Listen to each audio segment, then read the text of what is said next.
আসসালামু আলাইকুম। স্যামসাং 75 ইঞ্চি QLED television. এই টেলিভিশনটি আমরা গুলশানে হোম সার্ভিসের জন্য আসছি।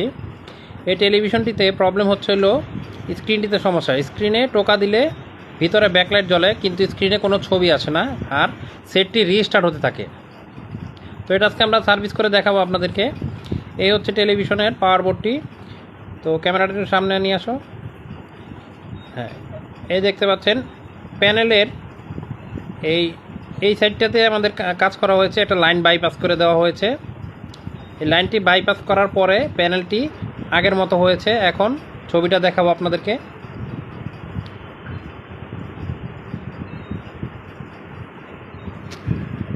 এই দেখতে পাচ্ছেন।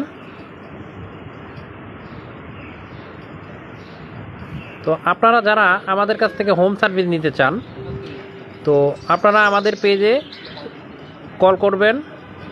কল করে অবশ্যই হোয়াটসঅ্যাপে জানাবেন আমাদেরকে কী ধরনের কী প্রবলেম। পারলে হোয়াটসঅ্যাপে একটা ভিডিও করে দেবেন। ধন্যবাদ।